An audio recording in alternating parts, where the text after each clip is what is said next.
Hi Cancer, this is Jov. Welcome po sa ating channel.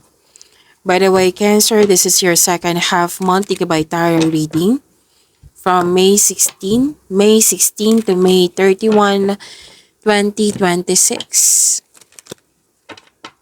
Gamitin ang reading na ito bilang gabay lamang. Tandaan, Cancer, ito po ay general reading.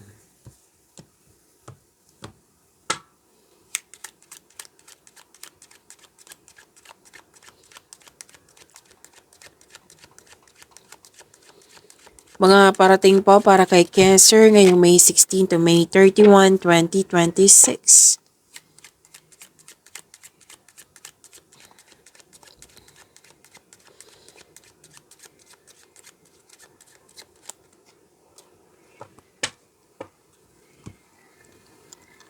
Cancer. Sabi po dito na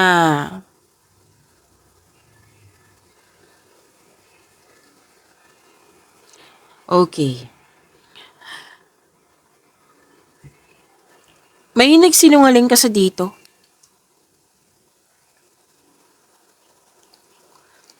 May taong hindi totoo sa iyo. May traidor, a fake something or other, two-faced person. Mapanin lang. Sinungaling, corrupt, defensive. So yan yung concern mo na may hindi totoo sa iyo. Pero dun po may mistakes or error na nangyari na you're trying to cover up some mistakes or lies. Pwedeng ikaw to, pwedeng siya.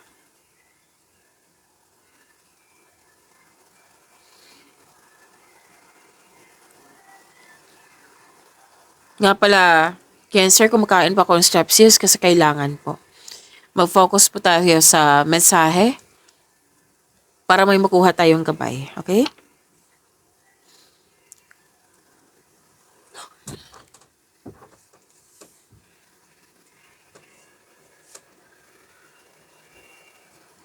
Okay.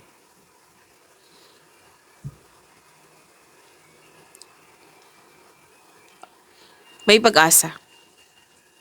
May hinihintay ka dito eh. At may pag-asa. You're believing in a positive outcome. Na magkakaroon siya ng positive outcome. At sinabi naman ng card nyo dito na all is possible through faith.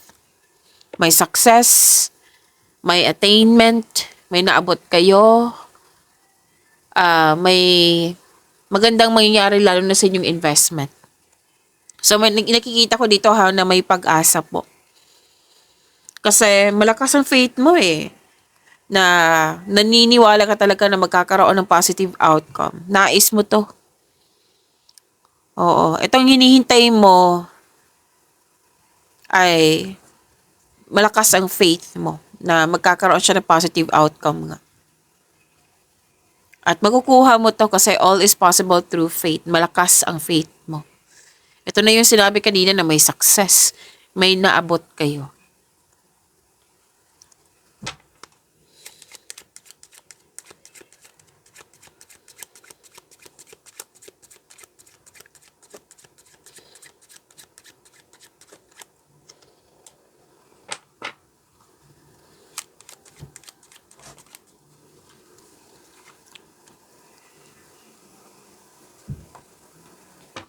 Pwedeng may na-miss kayong tao na nagkaroon ng loss of connection. Pwedeng lalaki ito na more than 60 years old. Na feeling mo, syempre, ang unang nakita ko dito is loss of connection. May ano dito eh, feeling of abandonment.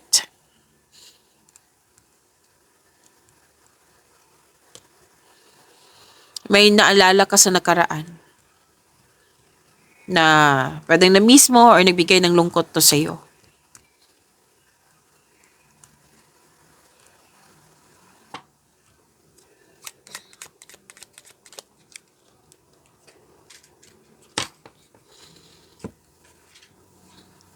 Okay, busy ka dito. Busy ka sa yung career and money. Maraming ginagawa.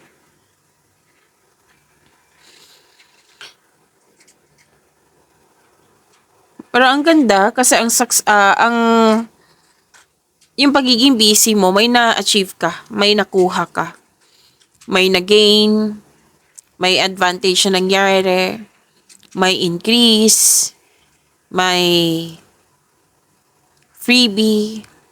This is business aspirations and professional goal.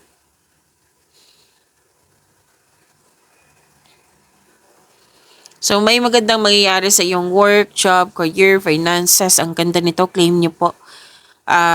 Cancer.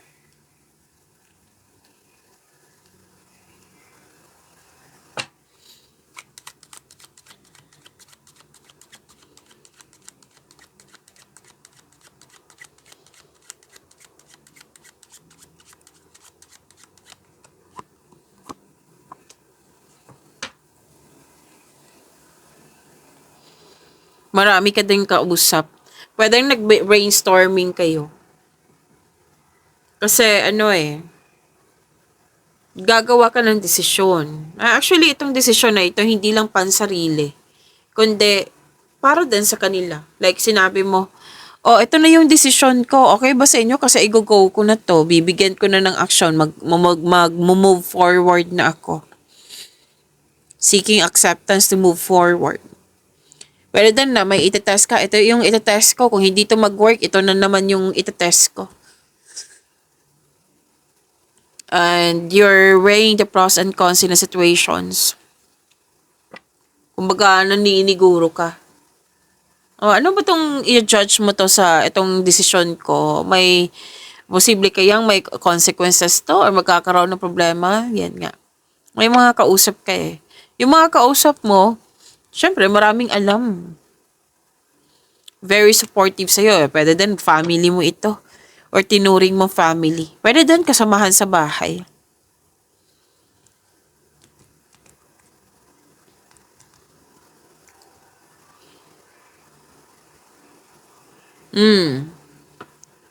May negotiation dito. More on marami kang kausap. More on conversation nga ito.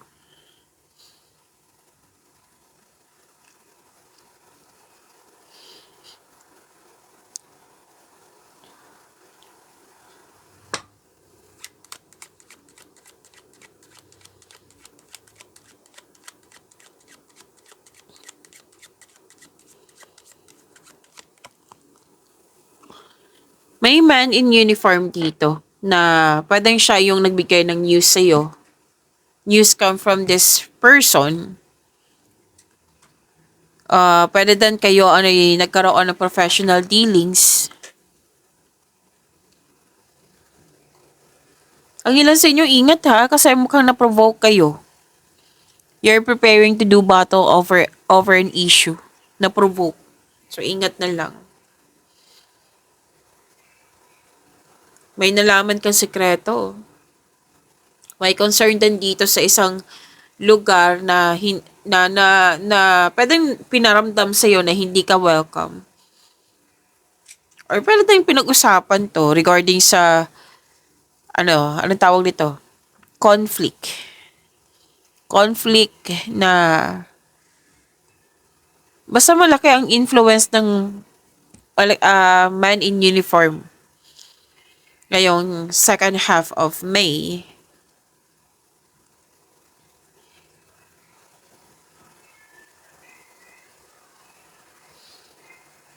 May advice na ng card po, most likely mga single ito, babae. Kasi sinabi ng yung card dito na maging maingat ka sa isang man in uniform. Kasi may plano, may pinapakita niya sa iyo na mahal ka niya. Pero may plano siyang iwan ka. Kumbaga playboy to, ang taong ito. Ang card ang nagsabi nito ha. So baka may mga man in uniform dito mag-react. So huwag kayo mag-react kung hindi ka naman, hindi ikaw ito, di ba? Oo. So this is, paalala ko lang, general reading to. And I know na very sensitive tong sinabi ko. Sinabi ko kasi lumabas to eh. Silbing tulong na lang to sa mga babaeng single, di ba? So, para matulungan din sila.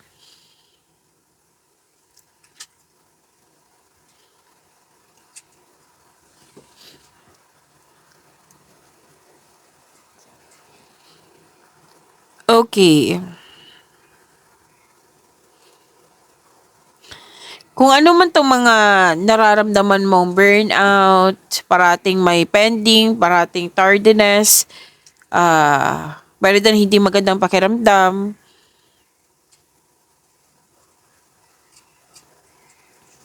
may recovery. I-claim po ang recovery na ito. Pero kailangan ko to sabihin, Cancer, kung hindi man ikaw to or kapwa mo ito, kung ikaw to or kapwa mo ito, tulungan ang sarili. Tulungan ang taong ito. Kasi may depression ako nakikita. Okay? Sinasabi ko na yan kasi kailangan kasi ng tulong. Na-realize ko na kailangan kasi ng tulong yan. Let's say, ikaw to. Kailangan mo tulungan yung sarili mo. Kung hindi mo na alam kung paano, then seek professional help. Or di kaya yung taong malapit sa'yo na alam mong makakatulong sa'yo. Okay? So, tulungan ang sarili. Kung hindi man ikaw to, Cancer, tulungan po itong taong ito. Kasi baka pangiti-ngiti lang yan sa'yo. Yun pala, may depression na. Kailangan nyo po ng tulong. Okay? So, baka magtaka kayo bakit sinasabi ko na ito. Sinasabi ko na talaga kasi na-realize ko, sa mga, anong tawag nito, sa mga balita. So, kailangan talagang, na-realize ko, okay, sasabihin ko to sa mga tao na kailangan talagang ng tulong ito. Okay? Kung hindi man ikaw to, huwag mong tanggapin. Tapos, observe ka sa mga taong malapit sa'yo. Baka, kinakausap ka na, like, syempre malalaman mo yan mararamdaman mo yan na there's something wrong sa taong ito. Kailangan talaga ng tulong yan. Okay? Magaling na naman kayo mag-alaga, Cancer Kayo pa, marami kong kakilalang Cancer na very, maalaga, nurturer. Kuha tayo ng message, Cancer.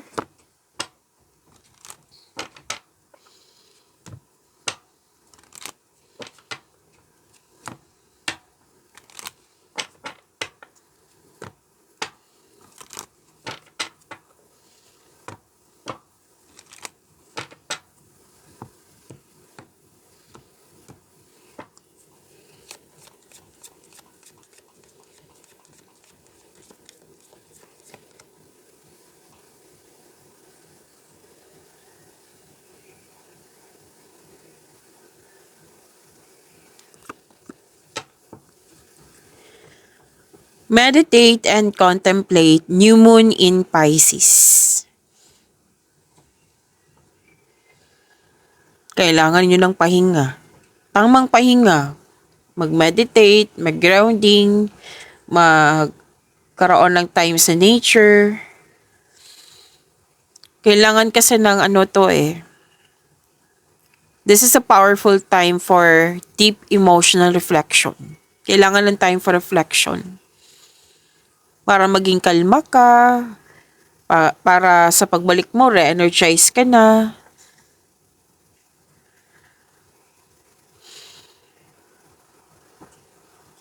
I-surrender mo tong mga mga blockages, like yung mga grudges, sama ng loob, kung ano man itong mga concern mo na nagbibigay ng bigat ng nararamdaman, i-release mo na ito. It's time to release. Lumabas to para i-release mo na. Sinabihan ka. Okay? It's time to release na.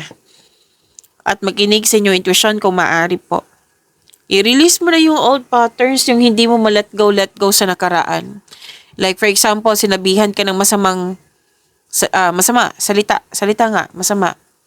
Na hindi mo basta-basta nakalimutan, talagang na-trigger ka talaga. Let go mo na. Kailangan ng forgiveness niyan. Forgive yourself also. Kumbaga, kailangan magkaroon ng cleansing. Kasi I believe, paghahanda ito sa new beginning. Kasi sa ang parating na new beginning sa iyo, hindi na kailangan itong old patterns na ito. So it's time to release the old patterns and meditate. Through meditation, marirelease mo ito. Mag-reflect po daw kayo. Past 12 months, ano mo yung mga nangyari, yung dapat na let go, yung dapat pagyamanin. Pero most likely yung sinabi kasi dito, ano ang dapat i-release na hindi na makakatulong sa iyong new beginning.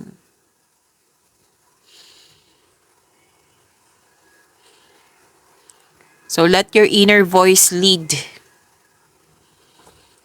Makinig po kung maaari po sa inyong intuition.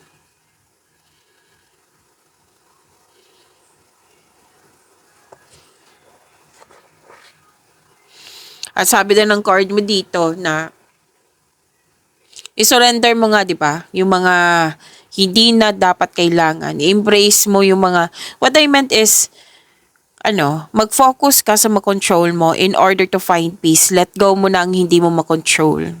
That we cannot control everything. Yung mga nangyari sa nakaraan, hindi yan natin kontrolado. Choice nila yan. May mangyayari talagang hindi pabor sa atin. Maaring hindi natin naintindihan, pero nangyari yon para for your maturity, to shape you, kung ano man itong mga rason ng universe sa iyo. And I believe that is for improvement mo. Kunin mo lang yung wisdom message na nakaraan para ma-let go mo na ito. So, deep relaxation.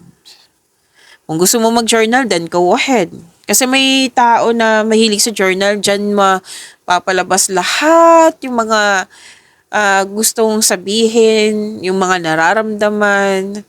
Yan, may mga taong ganyan eh. Kung gusto mong kausap, then go ahead. Di ba may conversation kanina? Okay, so yan po. Meditate and contemplate.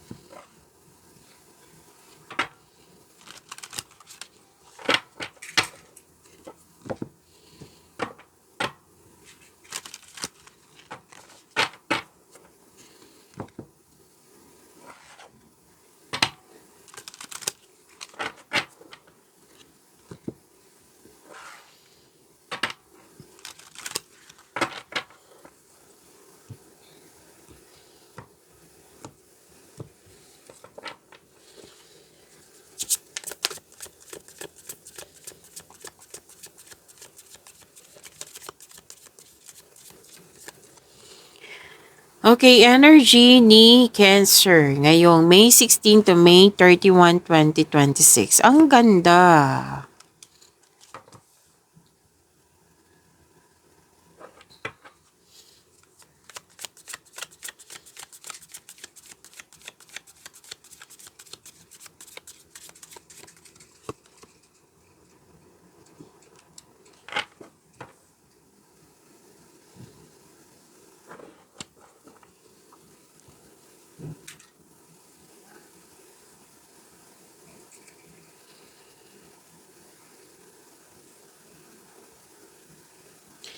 Okay, energy. Okay, by the way, Cancer, maraming salamat po sa mga hindi nag-skip ng ads. Subscribe na po kayo sa ating channel at click bell notification para updated po kayo sa reading natin. Para po sa mga gusto magpa-reading po, comment po kayo ng personal reading and check my reply sa comment section.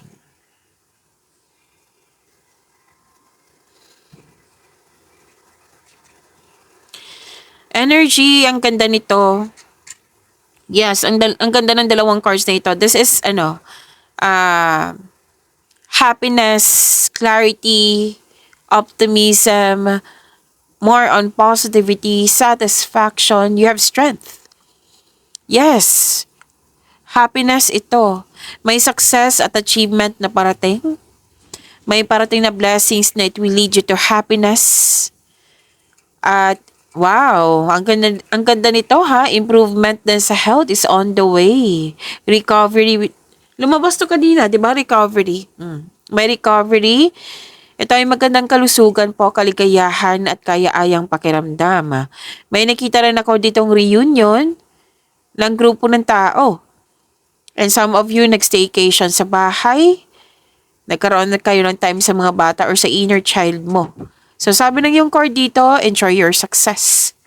Success lies ahead if you keep the path. Maaari din na may buntis or wedding. Happy bonding pwede din outing to escape everyday pressures.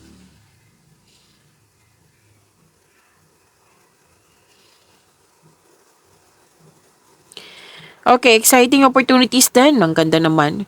Exciting opportunities, magkakaroon ng financial growth, magkakaroon din ng acknowledgement. This is recognition. Deserve mo ito. Cancer. Nakikita ko rin dito na very supportive yung grupo ng tao sa iyo na siyang dahilan, nagbibigay ito ng happiness sa iyong buhay. Kumbaga, you are feeling healthier inside and out. Na-overcome mo na yung mga nararamdaman mong sadness or illness. Okay, so claim this message. Ang ganda po nito.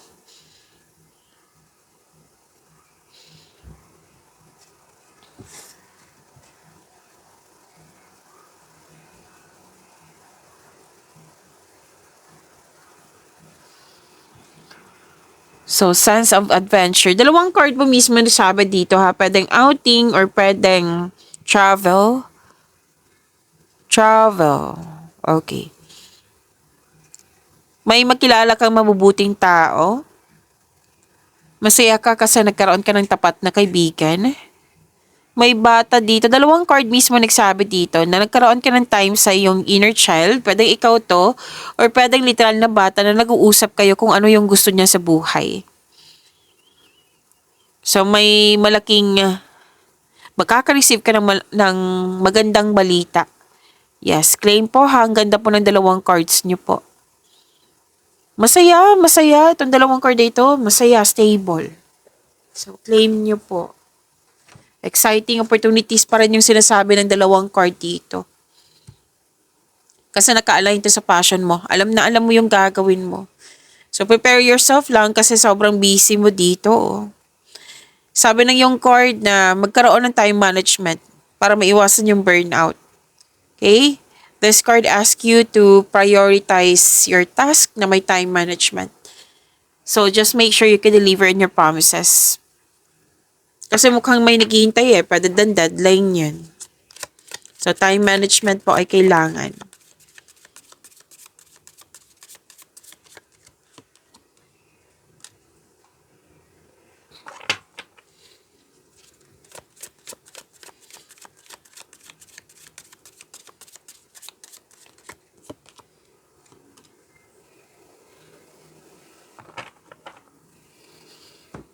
Stop overthinking.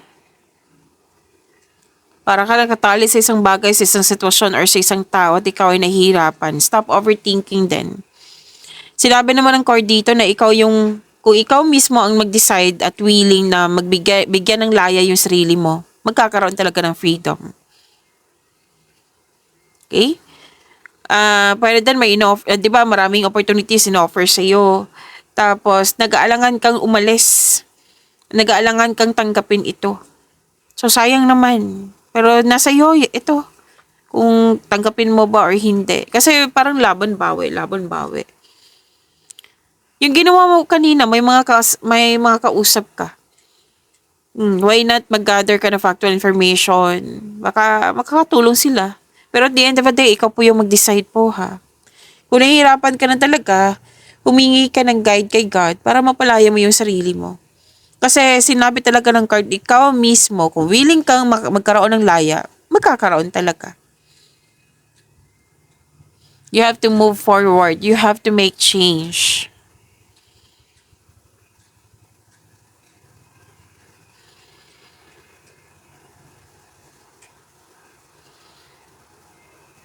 May groupings, collaboration. Andito pa rin yung grupo ng tao na very supportive sa'yo. Nakikita ko kasi dito na stress. So, may celebration kasi dito, togetherness. At ito yung, this is a celebration card kasi may na-achieve, may natapos, may party, may level up. So, it's time to have fun, focus on spending time with this group of people. Kasi this is also means a stress reliever. Mawawala yung stress mo kung kasama mo sila.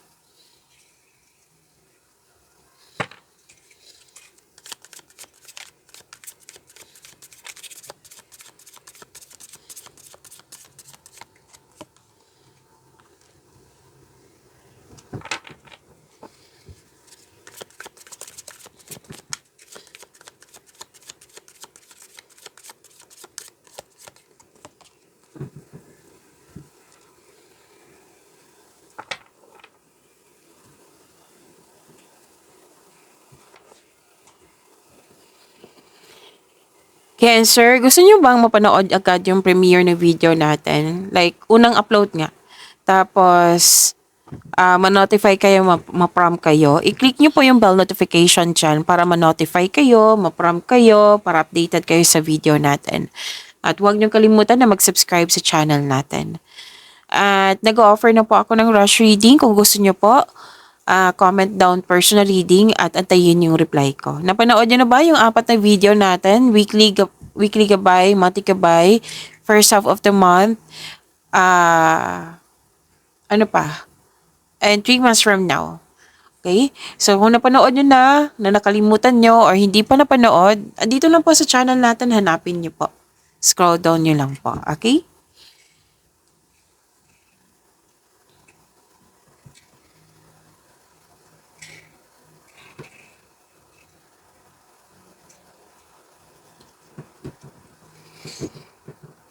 Okay,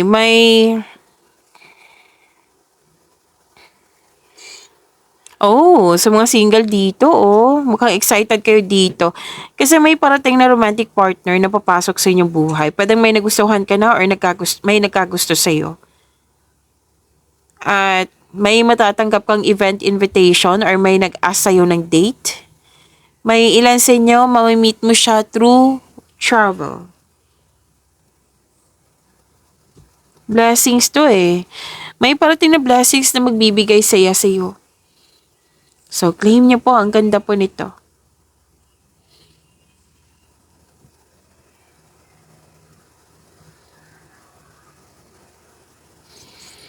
Para sa mga single, okay, some of you, hindi pa handa. Parang you need time alone, parang perfect time sa'yo na me time muna, alone time muna. Para sa mga relasyon sa buhay mag-asawa, gusto niyo magkaroon ng space. Pwedeng pagod. Space is a healthy thing to do. Kasi kung walang space, sakal. Oo.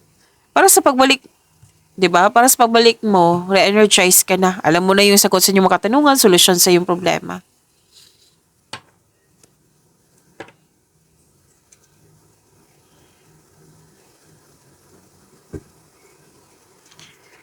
Mukhang may umuwi sa inyo or may travel nga. Ilang beses ko na nakikita dito from here to here na may travel kayo. Or pwede din may travel na para makita ka, para ma-meet ka.